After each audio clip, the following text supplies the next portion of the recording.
I'm Tim Fair. And I'm Andrew Seaman.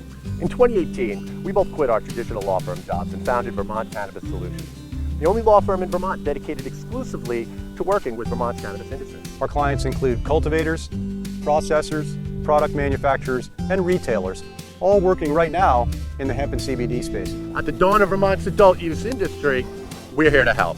If you're interested in getting into Vermont's cannabis industry and growing some beautiful plants like these, call us today for a free consultation. We can help you get your Vermont cannabis business started.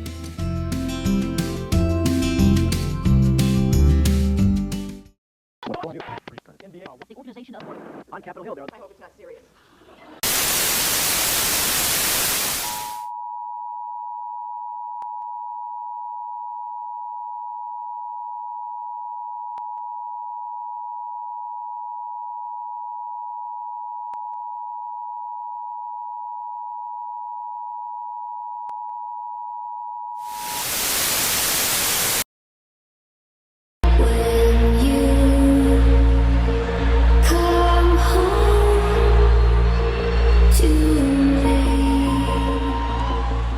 Most amazing glass show in the nation, probably in the universe. You can see all of the finest crafted American glass from the most amazing artists from all over the world right here in Glass Vegas. A lot of cool shit happening everywhere you look, so not ahead of your place to be, you know. Gotta love Glass Vegas. They're always killing it, always proud to be part of the Glass Vegas family.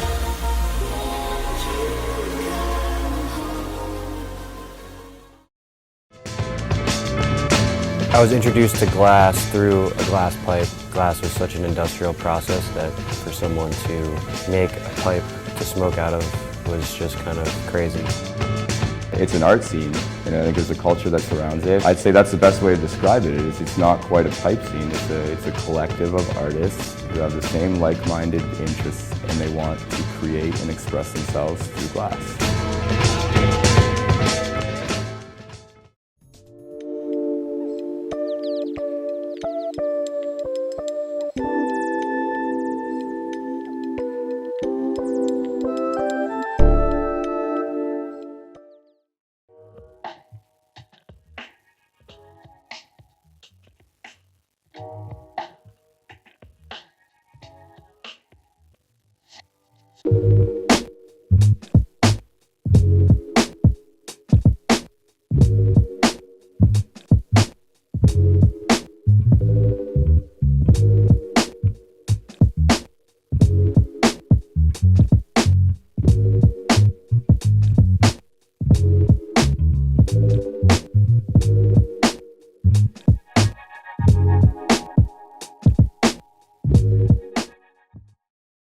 Here in beautiful Burlington, and the weather's always great.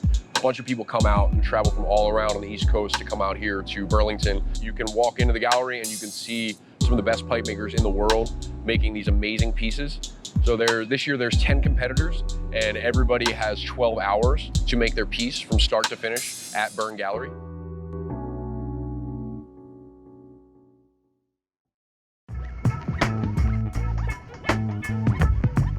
This year we have the returning champion Krunkelstein, who is here to take the crown home with him. And we have 9 other competitors here to try and steal it away from him. It should get really interesting. Pipe Classic is really special because a lot of people travel to come see it, but also it's right in downtown Burlington. So a lot of people just walk by the Burn Gallery and kind of look in the window and see this fire, and then walk inside and see this crazy glass blowing. And then, yeah, you end up exposing people that would never expect to see glass blowing. And yeah, they're just out having a good time on Friday night, and then they end up walking into this crazy situation with some of the best pipe makers in the world. Every year is 12 competitors. This year there's only 10 competitors. There was 2 people that had to drop out last minute. And so the 10 competitors, they show up and they have 2 heats. They'll have one heat, which is 6 hours at nighttime, and they can make whatever they want. And then we stop, we party at nighttime and start up again in the morning. And that artist will have their second heat, and it'll go from 9 a.m. to 3 p.m. And at that point, we ring the gong, and they have to put the glass down on the table. And basically, the only other rules that happen is nobody can assist you. Nobody can hand you glass. Nobody can touch any part of the piece that you are making. Now, you can have one assistant that helps you open the indoor door because the thing just gets super heavy and the piece is getting larger. And all these technicalities. So each competitor can assign one person to assist them with opening the kiln door. Other than that, it's basically fair game. I mean, you can get in a competitor's head, you can taunt them, you can heckle them, and you'll see a fair share of that happening. And it's really funny to see the psychological aspects of artists interacting and trying to psych the other artist out. It gets pretty funny. Some artists like to stand while they're working. Some artists like to sit down. Some artists work alone, and the idea of having a competitor right next to you, blowing glass and changing the torch and cracking glass off and maybe talking shit, and there's elements that are out of your control, and there's not much you can do about it. You have to just block out your surroundings and focus on the material, get in the zone, and hope for the best.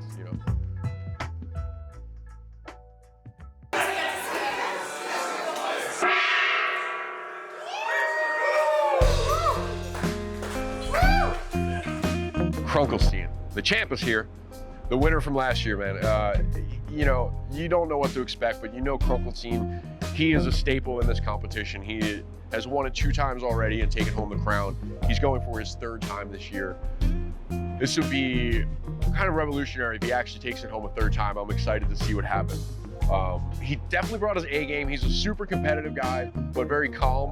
When he's working, he's very focused. And it was fascinating to see Krunkelstein sort of work outside of his usual territory. I guess I showed up and I expected him to stack some colors and pull some illy and chip them together and do his thing. And ultimately, he kind of went totally into left field with this, and there's no millies at all.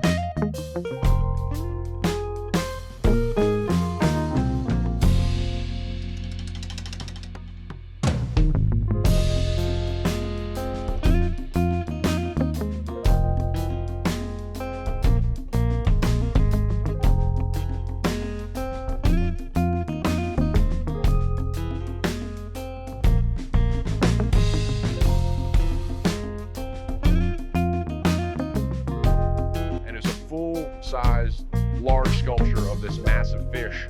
So he's sculpting this massive fish head using rod and networking and squiggling into this huge fish head.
Krunkelstein with this massive fish gobbling up a smaller fish.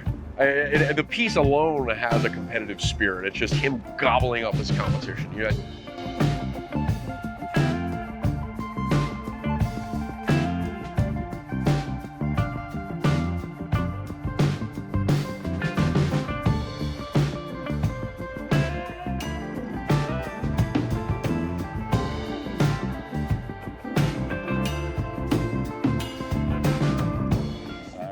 All right, we're in the front booth with defending champion Captain Crunk, fresh off another wild performance at Pipe Classic. How do you think it all went down? Went pretty good. Yeah, practice pays, and I kind of stayed right along the same pace as I did on my practice, and was able to keep it organized and still just barely finish. I actually didn't even finish my practice, so getting that fish done at the end was like the icing on the cake. Right under the gun. Yeah. And what do you think it is about Pipe Classic that makes you up your game to such a level where every year you go bigger and bigger and bigger? They only pick the baddest motherfuckers in the industry to do this thing. So, I mean, dude, you ain't coming up against no rookies where, like, half the people aren't even, a worry, man. You got to worry about every single person that they let into this thing because, like, everybody's got some secrets that they're holding. They might make some work that you're familiar with, but, man, you have no idea what they used to do 15, 20 years ago. And just like that, you pull some random stuff out the bag and keep them guessing. So. Hell yeah, man. Always a pleasure watching you work. Thanks again. Hickory Glass.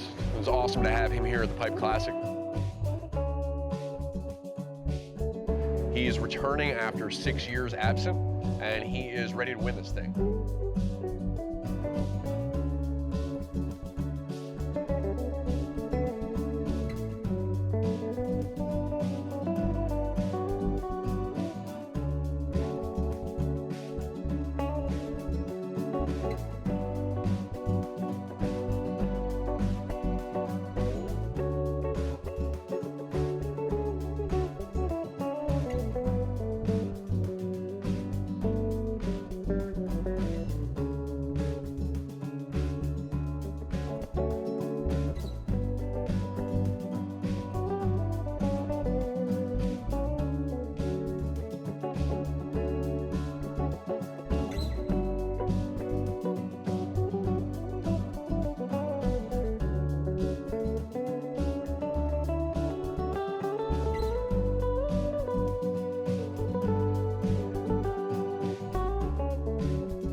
He brought his iconic sort of signature tree technique.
So Hickory made this kind of tree structure with this clear window.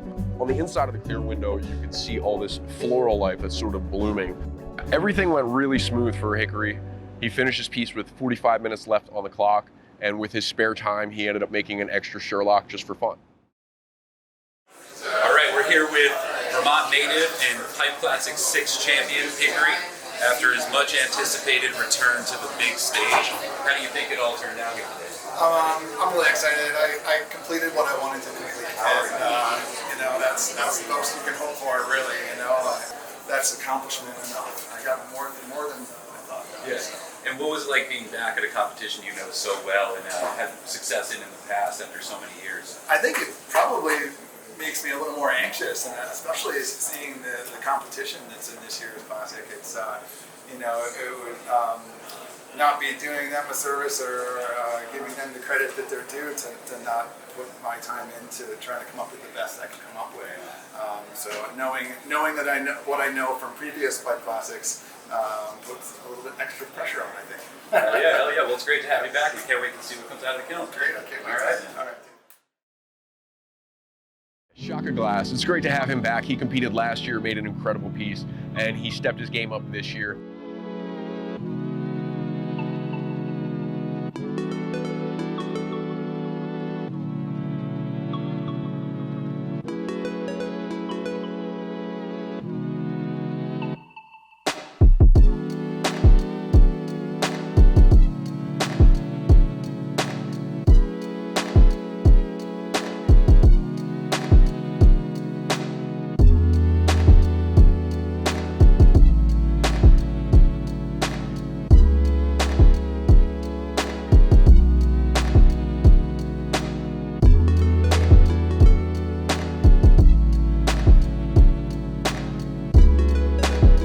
Brought his Blizzard tech to the game, which is really interesting to see how it came together. He drew with white and created a snowflake with white stringers of glass, and then pulled this into a milli, and then started to place snowflakes all around this vessel. Little dots of snow and flurries, and this blue mixed with white swirled together, and then these sparkles on top that just does this iconic kind of icy effect that he's been working with, and some really interesting, innovative techniques that I saw Shaka pull out.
Shaka, after a stellar showing in his second Pipe Classic, how do you think it all turned out today? Oh man, I couldn't be happier.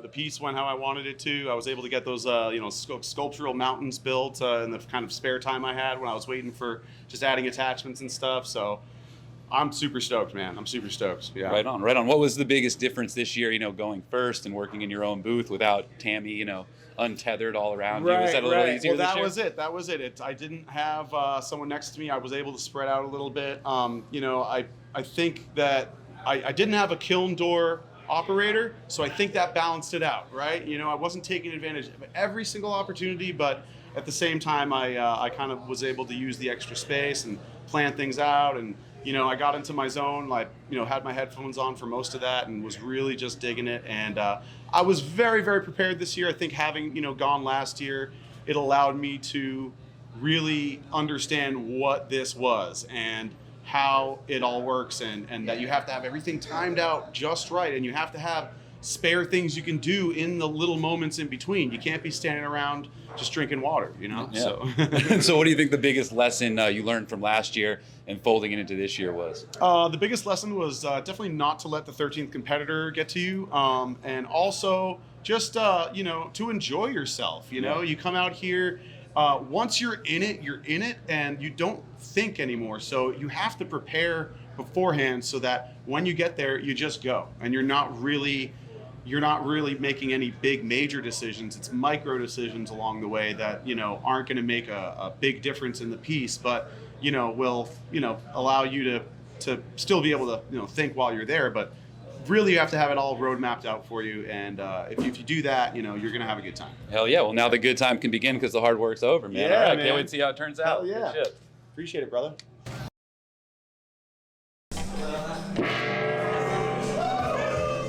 Hubbard Glass. It's great to have him back after last year winning 3rd place. And his plan this year is a little more improvisational.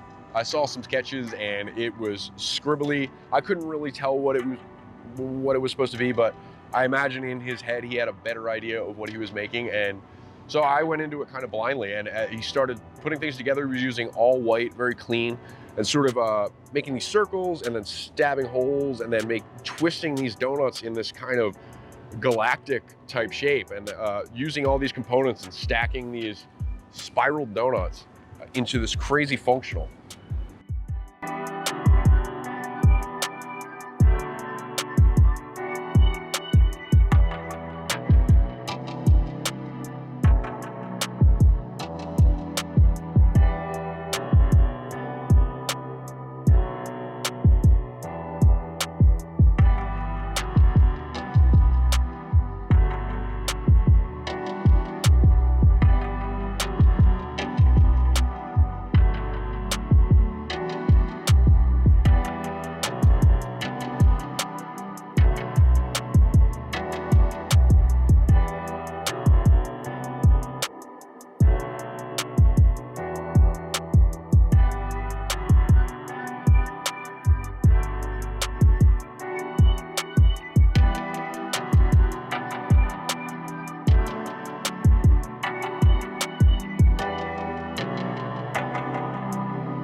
He actually brought his cold working machine out, and he was faceting sections of the mouthpiece, and he brought these opals with to encase, and even freshwater pearls. I was like, wait, did you just say freshwater pearls? And he said, yeah. I was like, is that even compatible with glass? And Hubbard says, no.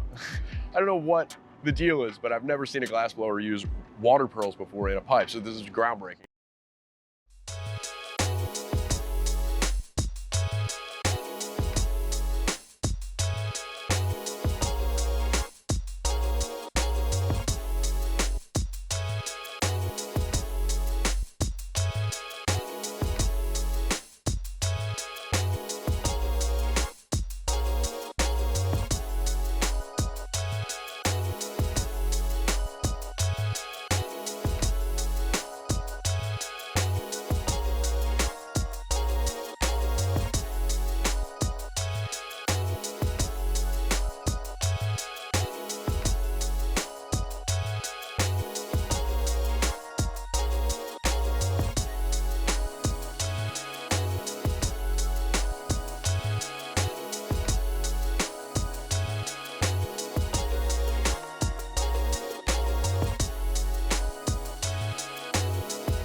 sort of these little saucers holding all of these little pearls, and step down. It's very intricate, beautiful, beautiful pipe, and then it's nestled into this curved piece of driftwood.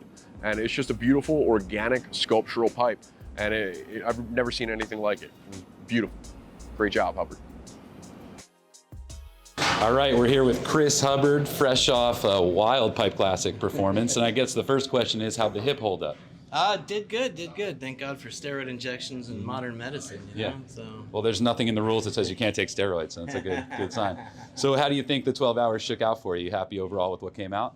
Overall, yeah, I'm pretty pleased. You know, could have gone better. Could have gone a lot worse. Yeah. You know, so No doubt. you know, this year I kind of like did the opposite. Last year I planned and spent months practicing and had a real big plan. And then this year, because of my hip injury, and I actually almost had to cancel. So when I came here, I had a slight idea of what I was going to do, and then I realized that I was dreaming way too big. So I kind of freestyled it the whole ride through. You know, like I had an idea in the back of my head, but I literally freestyled the whole thing. So, And you stayed standing the whole time, so you can't beat it. Well, I can't wait to see. great.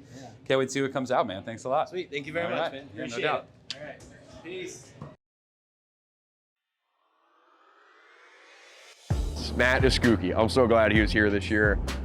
Yeah, last year was pretty wild, and he had this grand idea and it broke, and he tried it again, it broke, and so overnight between Heat 1 and Heat 2, he had to reformulate his whole plan and came up with a new idea last minute, and it actually worked. It was a great piece. So this year, he decided to keep it a little more in line with the work that you would recognize as Matt Eskuki. He stuck with his signature style trash, and he sculpted multiple pieces of trash, like a Coke can or a glass bottle, and then it perfectly sculpted soda can, and then he gets really hot and just stabs it and crushes it. It's pretty incredible to see somebody make something perfect cylinder and then actively destroy that.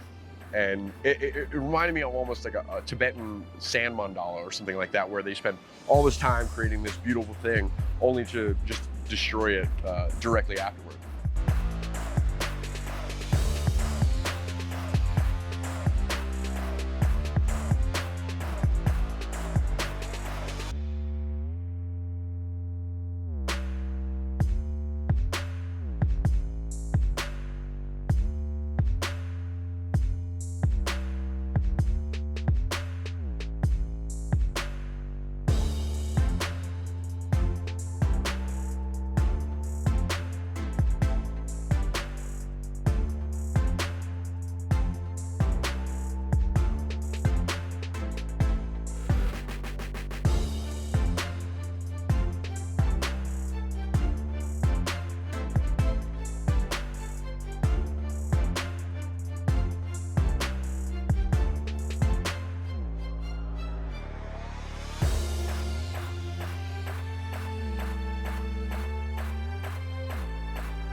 So yeah, Matt took all of his trash and put it together in a pile, made a massive trash can with some lids, crushed the trash can, and put all this trash inside of it. And so when you approach the pipe, it just looks like a pile of trash. But if you look a little closer, there's actually it's a little Sherlock inside the trash can. So this water bottle comes out, there's a mouthpiece right there, a little Starbucks cup or something, and you take the lid off of the iced coffee, and there's a freaking bowl in there. And yeah, it's a fully functional pile of trash. I mean, always interesting for me to try and interpret somebody's work. And when I look at this pile of trash, I can't help but think of our sort of throwaway society and how wasteful we are, fast food and corner stores and individual servings and wrapped packaging. And it's kind of absurd. And we've almost gotten used to the sight of trash. I'm from Philadelphia and there's just litter everywhere. So you could put a Mataskookie piece on the ground and no one would notice it. And he has a fun experiment where he'll kind of go in public and just put something like a Sprite bottle, full green with the label, but it's made of glass, and he'll just lay it next to the trash can and kind of sit there and watch. And he'll see it, maybe in the airport, he'll watch the janitor walk up and sweep up the bottle and put it in the trash can. Mataskookie's filming from a distance and watching his art unfold. It's fascinating. It's like to see people look at something and see it as a nuisance and throw it away and not realize it's actually a extremely difficult piece of art to make. It's awesome. It really is. It's performance art at its finest.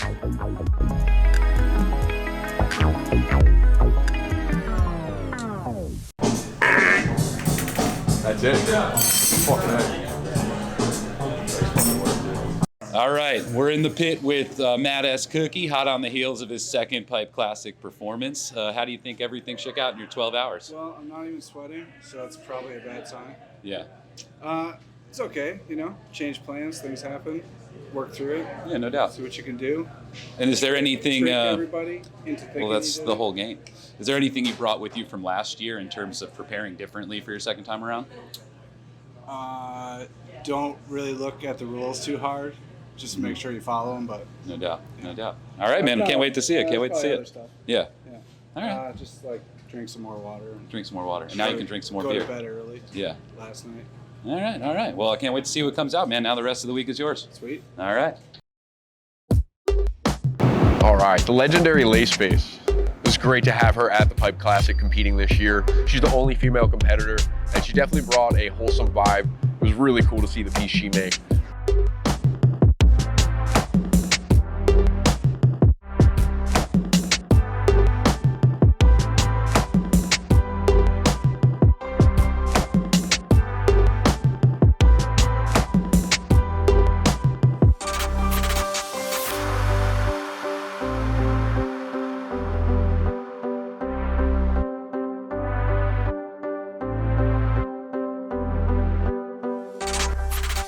She created a female figure in the form of a winter tree.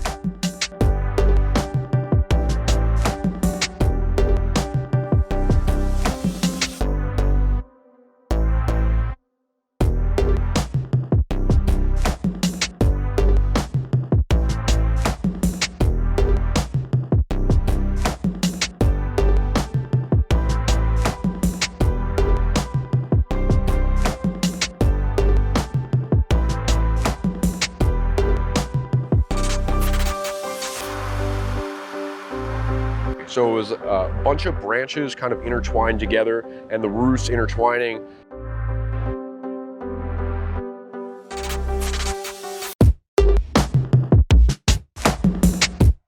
And in the center trunk area was this female form with these arms outreaching and I believe a little bit of foliage and just one last apple from the tree. I believe the piece is called The Last Offering.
and it's a lot about sort of the state of our natural environment. And you'd have to talk to her a little bit more about it, but it was very moving. She had a nice little piece of poetry next to the piece that sort of explained a little bit of her thought process and what she was thinking about. And yeah, it seems like she's very conscious of the state of our planet and the environment and the toll that humanity is taking on the planet. And yeah, it really makes you wonder if we're living sustainably. I mean, we're here in Burlington, Vermont, and we have beautiful Lake Champlain. And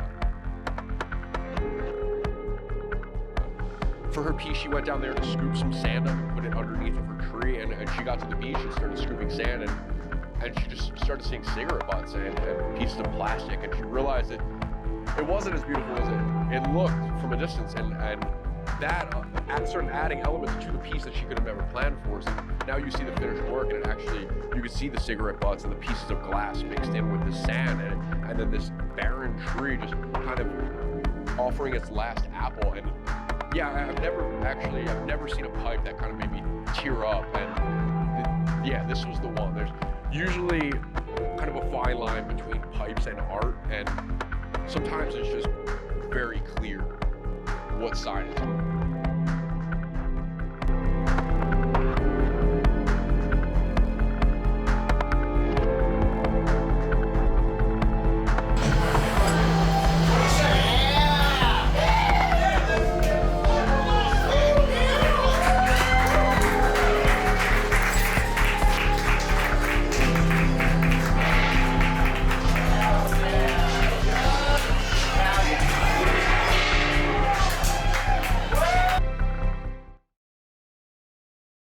All right, we're in the pit with Laceface, hot on the heels of an absolutely stellar Pipe Classic performance. How do you think everything shook out today? I am just like beyond amazed that it was even finished. Like I came in here like thinking there was going to be a 50-50 chance that I would finish this piece at all.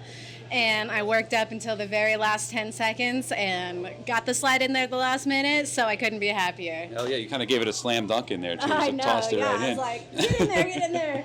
I think that's the fastest slide I've ever made in my life. Yeah. So. Awesome. And what do you think benefited you having been in Pipe Classics before and coming back after 5 years? Did you bring some, inside info you had learned in the past to this one? Yeah, well, I mean, 5 years is a long time to evolve your own skills and techniques. So I felt like, I know a lot more about big pieces now and construction and how to do them and how to do it without like messing up horribly. So, I mean, the fact that I've had 10 years or 5 years to actually get better helped a lot in this process with making less mistakes. Hell yeah. Can't wait to see how it turns out. Thank you so much. Kurt B. Yeah, he traveled all the way from 2 miles away. He brought his whole damn studio with him.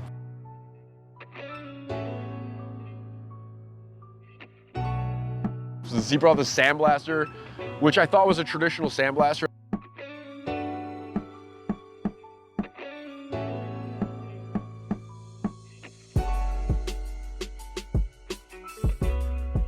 There's this side with all this sort of mechanical like microchips and wires and knobs, and almost looked like a synthesizer or something. I was, what's actually happening here? And I had to just let him start to figure out what was going on. And I look over, he's blowing glass, and I look back, and the sandblaster was sandblasting his piece. I've never seen a glass blower sandblast a piece and blow glass simultaneously. This is unheard of.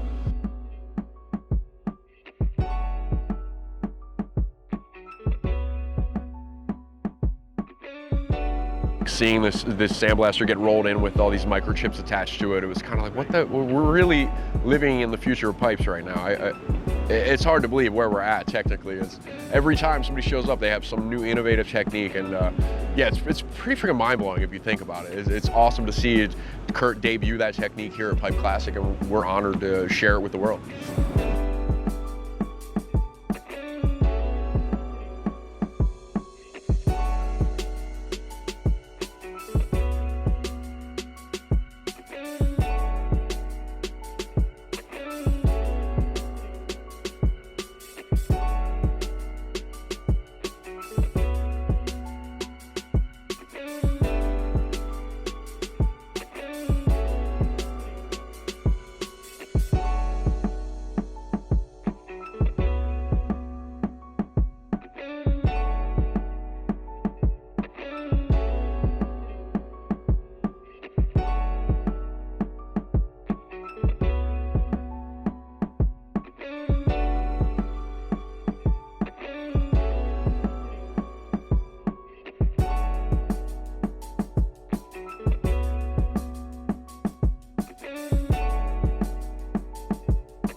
Yeah, Kurt started his session. The first thing he did was grab a marijuana leaf.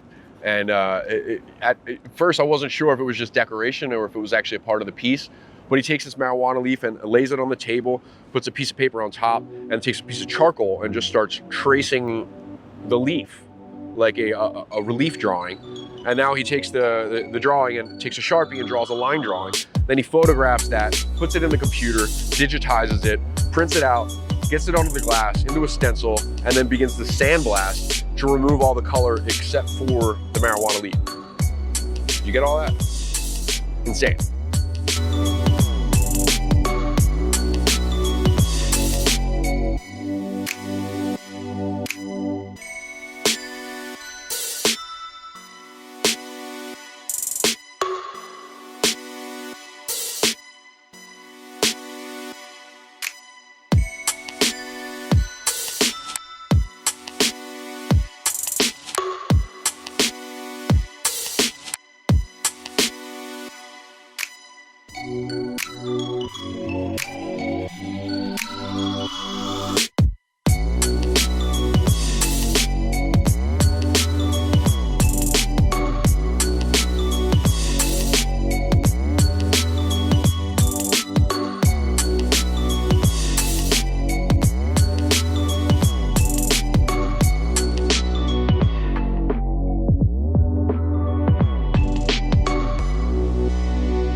So now he used those sections to create a perfect white straight tube with these blue marijuana leaves adorning it, very classic, almost porcelain looking, and a nice little joint coming off the side and a flared foot. And he was finishing his piece. He was done with about 20 minutes left on the clock.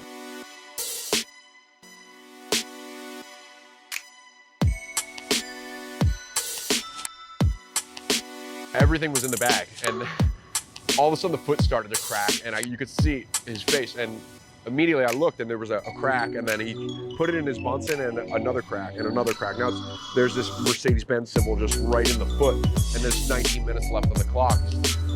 So he just starts heating it up. He has to reshape his foot, melt in the cracks and flare it back out, make sure it looks clean. He got it done, 4 minutes left on the clock, and then the joint pops off. It was still connected on the bottom section, but this he had to freaking re-weld it on, heat it up, blow it out, smooth it out, and literally the dude finished with 1 second left on the clock. The crowd was fucking wild. It was one of the most rock and roll moments I've seen in the pipe game. It was awesome.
I'm hero and Pipe Classic legend Kirby. Another legendary performance.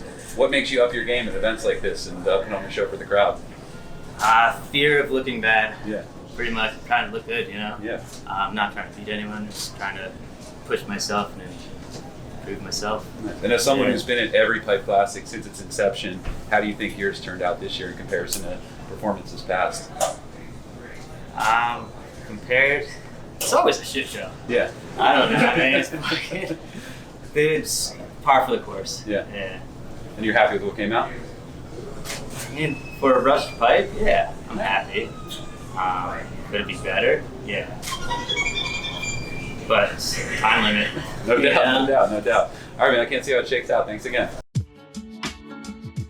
Joe Peters, Joe P. Glass.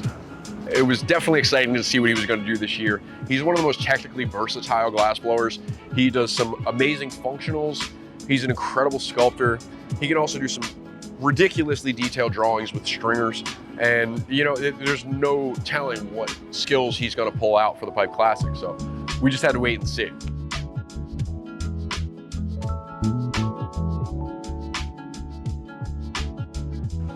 Now on day one, he came and he was super excited. He actually pulled out this drawing. It was a full color sketch, and it seemed to be some squiggly aquatic structure with all this aquatic life.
And then at the top, it was crowned with a whale shark, just beautiful curve to it, very, very naturalistic. And it was great, black with white spots, super realistic, all on this nice miniature scale, but the piece was still alone was almost 2 feet tall.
seemed like this piece was inspired by his recent experiences in Mexico, where he actually went snorkeling and was able to swim with whale sharks. So if you can even imagine that, I think these things are like the size of a bus or something, but they don't really have teeth. It's not like a white shark it's not like a great white shark or something. It's like probably the most stoner of all the sharks, you know, just mellow, like just swimming, just eating plankton and shit.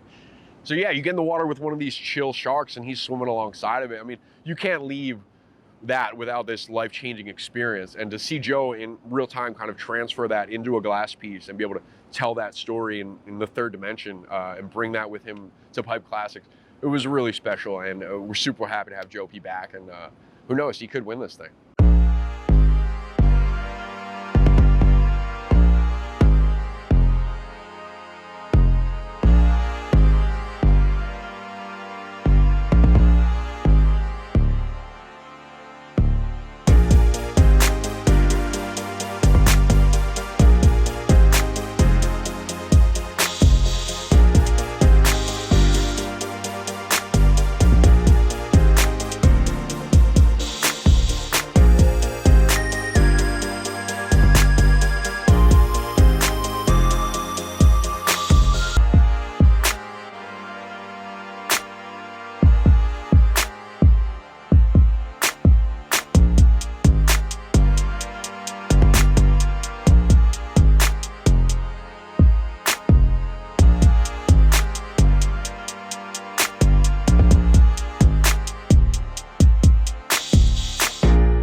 It's fucking unreal, man. It's like, How big are they?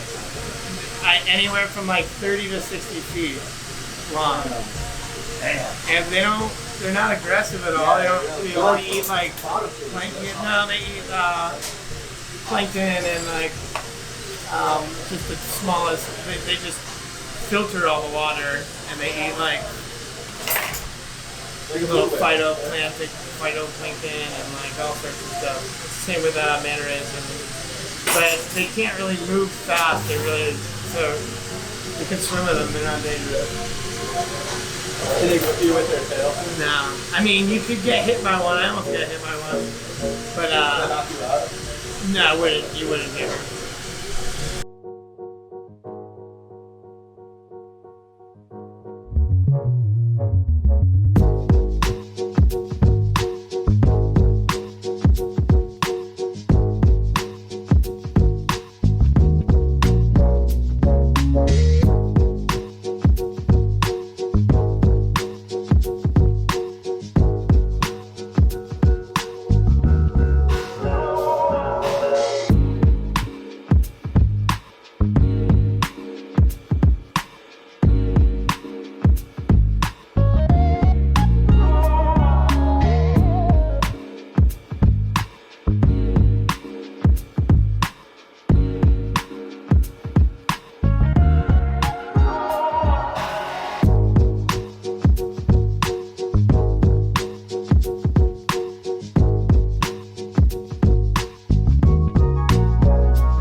out in the street after a wild heat here for Joe Peters. How do you think it went in your third Pipe Classic?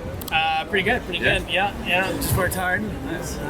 Got my piece done. So. Came in with a solid plan. Do you have any mishaps along the way? The piece of prep I brought, the prep tubing I brought broke in the first hour, and that cost me like 45 minutes. So right at the beginning, I had a little setback, but recovered pretty well. So you got the time back, and you're still able to finish what you came here to do? Yeah. Hell yeah, man. All right, man. We can't wait to see it. Thanks again. Yeah. All right. Thank you. Woo! All right, that's it. It's over. Sergio, God, I love this kid. No, I'm kidding. Yeah, me and Sergio have a love-hate relationship. He is one of the funniest dudes. He is a smart ass. He is just smart, and he's an ass. It's really awesome. It's great. You never know what he's gonna do. Honestly, if he could, he would do whatever he wanted. And technically speaking, he's at the point with Glass where he can do whatever he wants. And it's cool because you look at his piece this year and it does not look like a pipe. It's something you would see in a gallery somewhere for sure.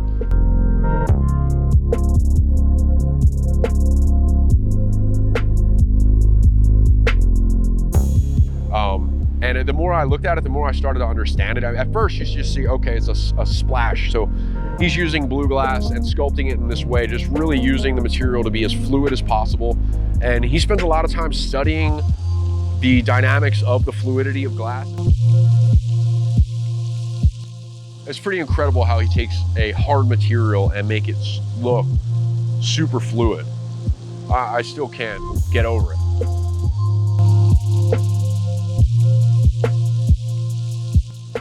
And so this year, Certo, his piece seemed to be a representation of if you could picture a pebble being dropped into water.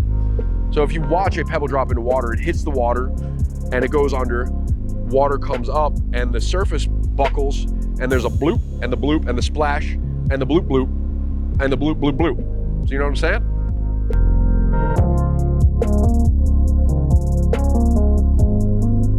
No, but seriously, the more I looked at this piece, the more I started to understand it. Is on the left side, when the pebble hits the water, it's that exact moment the pebble touches the water, and then there's the second frame, and the pebble's a little deeper, the splash is a little higher, and sequentially so forth. And you could see this.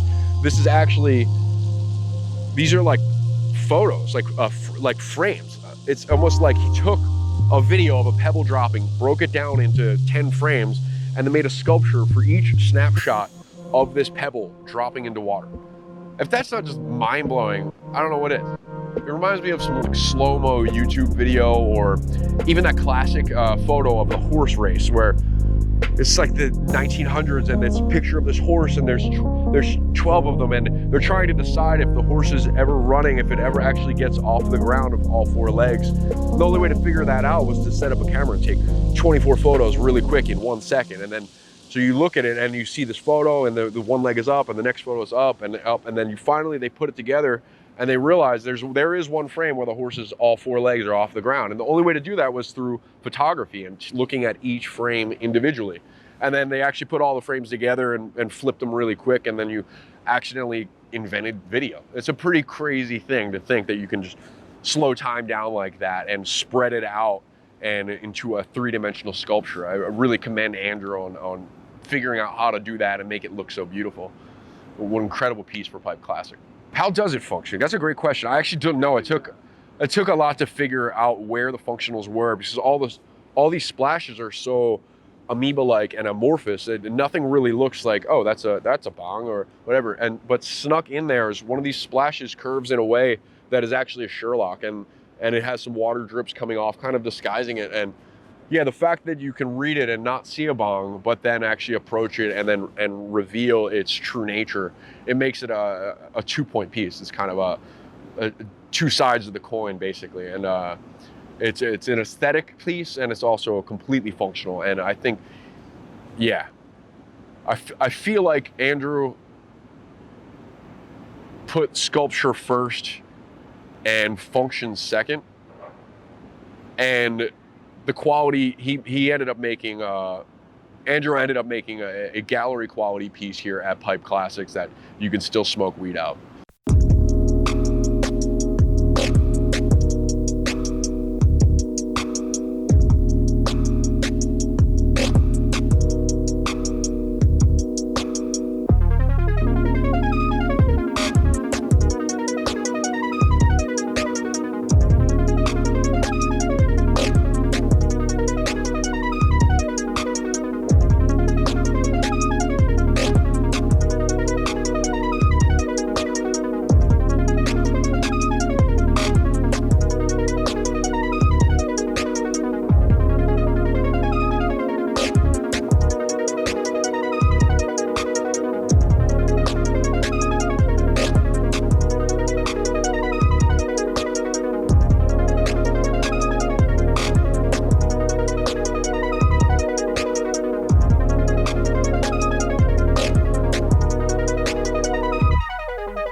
Yeah. All right, we're in the basement of the Burn Gallery with Serto, fresh off his second Pipe Classic appearance. How do you think it went this year?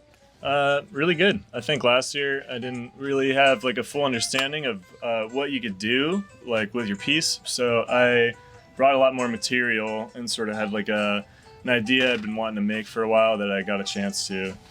Yeah. Right. And so you think you took some lessons from last year and folded into this year to improve the piece this year? Definitely. Yeah, it was like just seeing like what everyone did and like especially people that like live close, like the stuff that they brought to the table. Mm-hmm. Like I've like a background in like a lot of like different sculpture and stuff, so it's like exciting to use multimedia for the piece. So this is going to be like a multi-dimensional piece, sort of mixed mediums. Definitely. I got wood, I mean metal if you consider nails, and then glass mostly. So sheet glass, like right over here.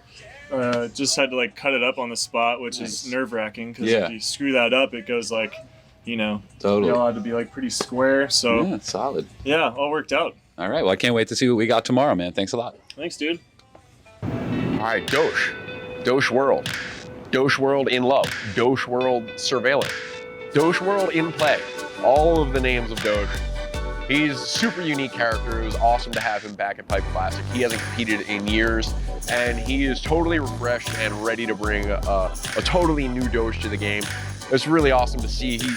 He told me it was planned a little bit beforehand, and I was so happy to hear because he was bringing his trebuchet, which is this crazy like slingshot medieval warfare device, and also a pipe. It's crazy. And it's this separate piece as well, which I think he calls the Siege Tower or the Siege Ladder, which is, it's super informative. He's like a Wikipedia page. The more he tells you, it's never ending. but I learned so much of learning about it. It's basically this, back in the day, if you were to really take over an area, you had to take over the castle. And these castles were fortified so well and surrounded by these super high walls. So it's like, you have to climb this wall, and ultimately the only way to even defend yourself from enemies coming at you is to just shoot crap over the walls, like boulders, whatever you have. And these trebuchets are one of the greatest devices. Basically just human innovation realizing you can use leverage and weight and counterweights to like slug boulders, and these were these massive cannons before artillery provided that. So it's really interesting. And the siege tower is sort of this movable platform, and they could roll it up to the castle walls and climb up the ladder and be able to look out. And it's really incredible to see. His piece is made of all rods of glass, and it's wrapped in leather, and it has this really kind of medieval vibe to it. It was great. He was in Nectar's earlier, and he was doing demos for people, just kind of putting a little nuggets of marijuana in the slingshot and kind of flinging them across the room. It's great to watch. It's really, really fun. So yeah, everything came together. Dosh left about 30 minutes left on the clock so that he could do some cold working and some assembly and do his tying his knots and cutting the leather and being able to adorn the piece and get the framework wrapped in a way that really fit this the style of his medieval vibes that he was going for. So yeah, very unique to see what Dosh brought to the game, and thank you for all your energy, Dosh. I loaded at the side. That's it. It's all you.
done. Amazing, brother.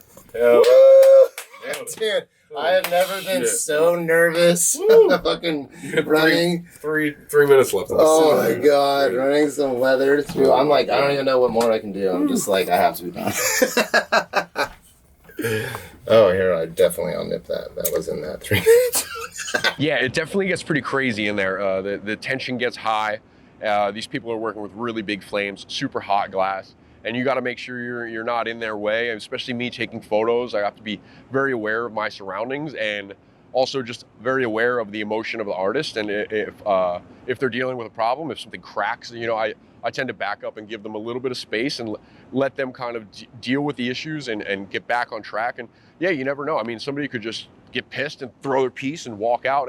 But a lot of the times people just deal with the problems in real time, assess the situation. You just try and stay calm. And it's really interesting to see kind of anything could go wrong at any moment. You really don't know. So you prepare for the best, you hope for the best, but you prepare for the worst.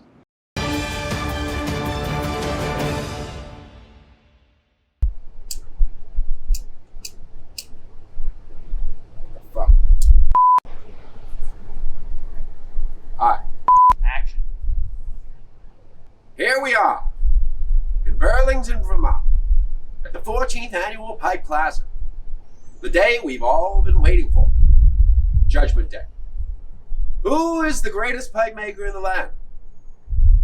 Let's find out. Cut. Fuck this. Let's just show the pipes.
right, come on, guys.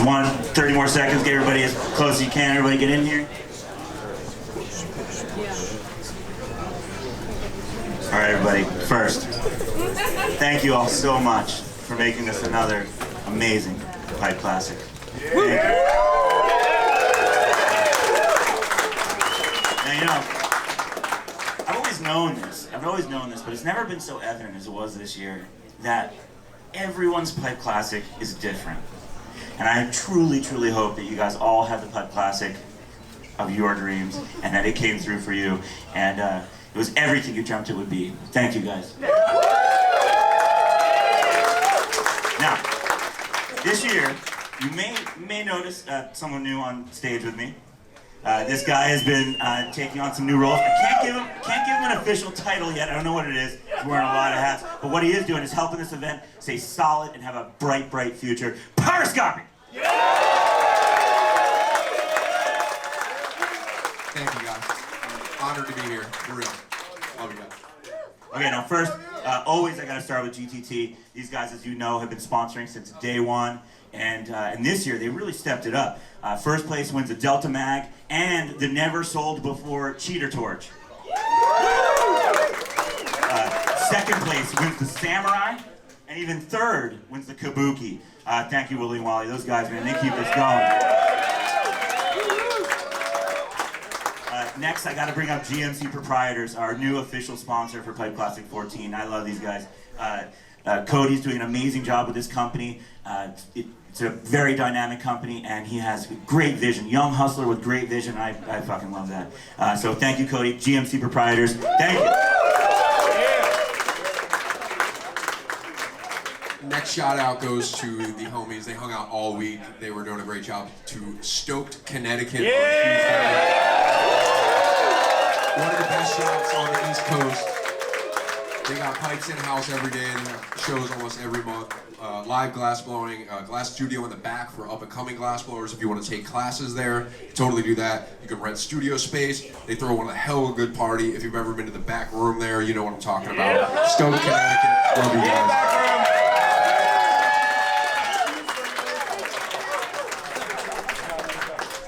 Up next, we all know them, we all love them, we all have them. Big shout out to Mood Mats this year. Official sponsor. They come through every year with all the goods. They make the best mats in the game. Visionaries, basically, is the innovative idea protecting everybody's glass on a daily basis, and it's awesome real estate to get great designs on these mats. And thank you. I love you guys, Mood Mats. Thanks, Mike.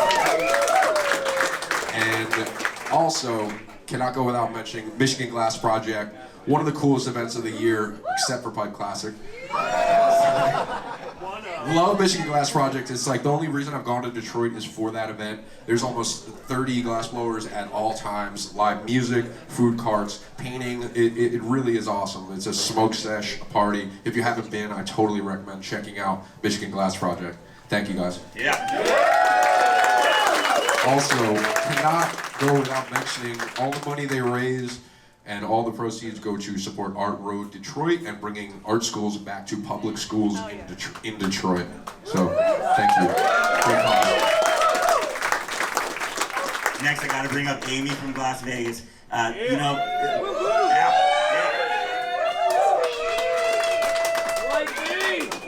so, you know, back in the day when I was doing the trade show circuit, I thought enough was enough. And when I first met Amy, I gave her such a hard time. You know what? I was wrong. We need Las Vegas. Thank you. Now, this next guy, I've been waiting over a decade to see this guy here. It was always one of my favorite shows, Glass Roots. Nick is here from Glass Roots in the room. Thank you. Up next, I got a shout out to Vermont Cannabis Solutions, Tim and Andrew. They are attorneys to Burn Gallery and to so many people in the local community. And navigating tax and regulated legal cannabis and these licenses is so difficult, and having them in our corner is priceless. Thank you, Tim and Andrew.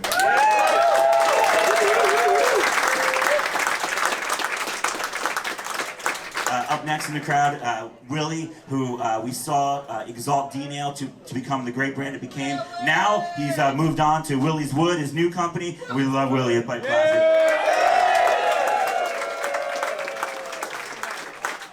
Also, I just want to give a shout out to Chris from Fat Guy Edibles, new sponsor this year. Hopefully you guys got to try some of his treats he was giving away all week and spend some time with those. Man, I know I love them. All right, so here we go. Get to the awards. Everybody knows that 2 competitors didn't make it to the starting line. So, Glassblower's Choice, which is there's a lot of honor in this award, and it's where the artists themselves vote for each other who they thought was the best piece. We had a tie. They all came back down to tie break again, and we had a tie again. We're just gonna leave it there. We'll buy a new trophy. We'll mail it to whichever one doesn't get next week. And so the next, we're gonna tell you the winners of Glassblower's Choice. The envelope, please.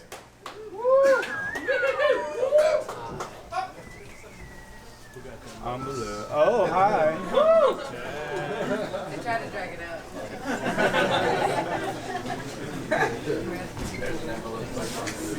Big envelope.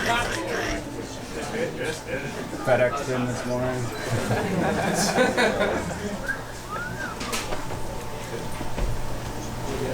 It's true, it's a tie.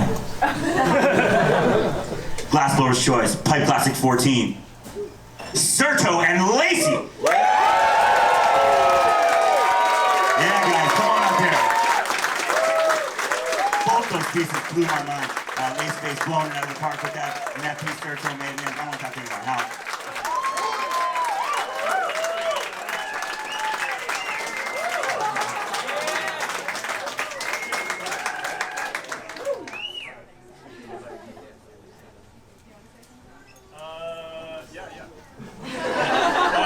My friends Coons and Amy are probably married right now. Yeah! And Sammy Lyons, wish you were here, bro. Yeah!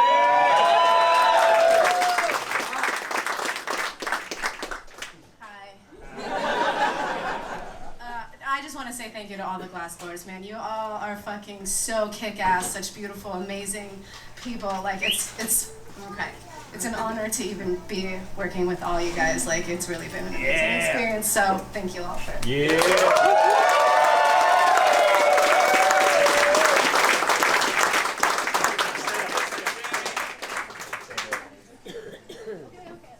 All right, here we go. Now we're gonna move to third place. Third place is gonna win that kabuki and the cup. The envelope, please.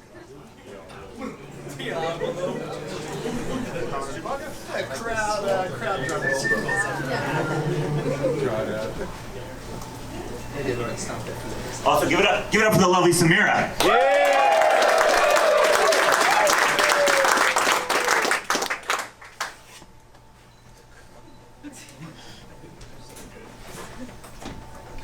Not sure about these new envelopes. They're pretty big. You get what you get. Thanks, man. Get up for Sarah May, everybody.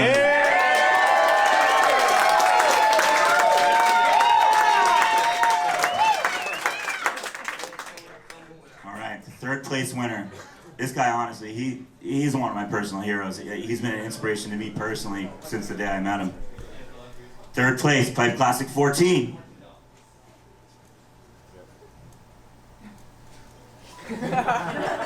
The ghost competitor. Kurt B! Yeah!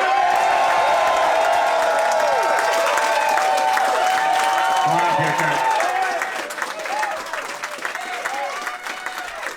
Yeah!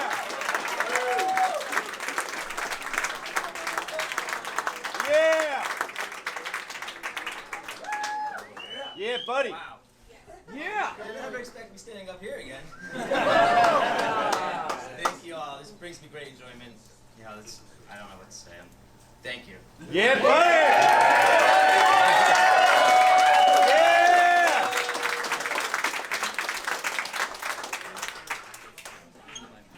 All right, getting more serious now. Next, second place. Winning the Samurai. It's a beauty. Who's gonna take it? The envelope, please.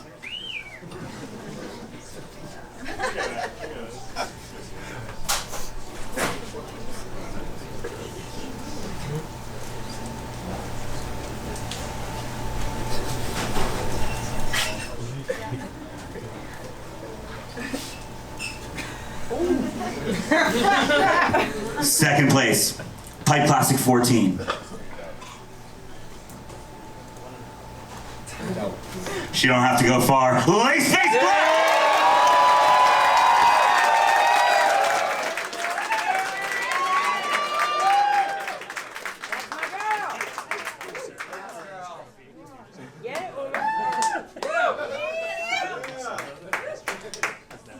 All I want to say is that, for me, coming here and competing in this competition is not about winning, because, you can't judge art.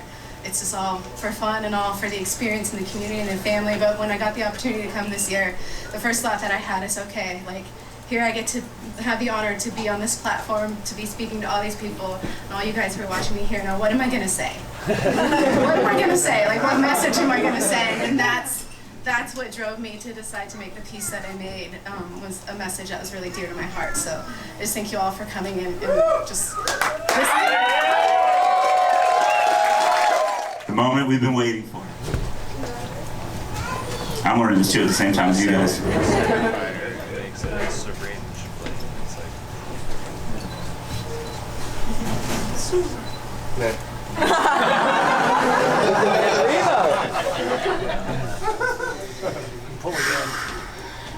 First place, Pipe Classic 14. Again, you don't have to go far. Every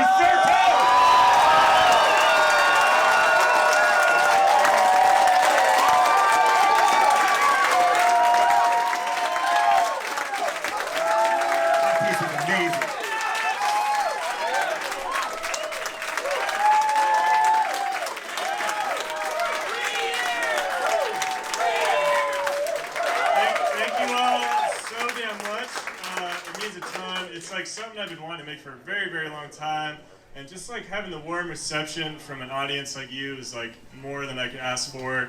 And I know like Lacey was saying, you really can't judge artwork, but I definitely beat Krunkelstein. So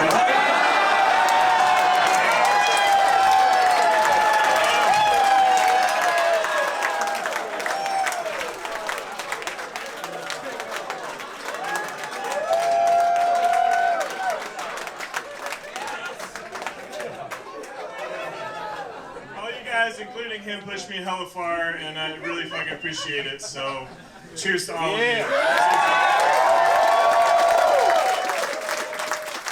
So now, sometimes I forget to do this every year. I just like all the competitors to come on stage. This is your chance to get a picture of everybody together, and this is gonna wrap it up. Thank you, everybody, so much. You fucking did it again. Thank you. All the artists, come on up here.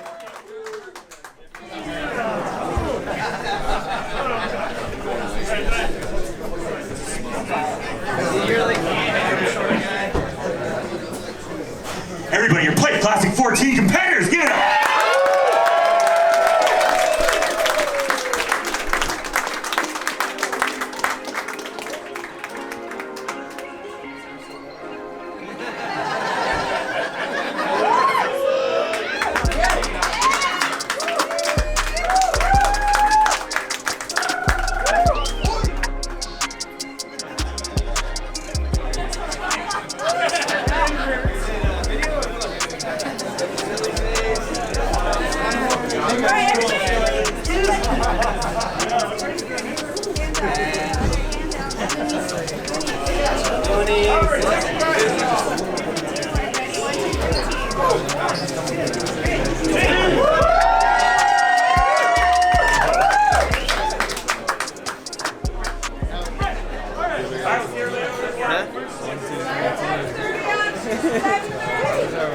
Big ups to Tito and Burn Gallery. Fuck yeah.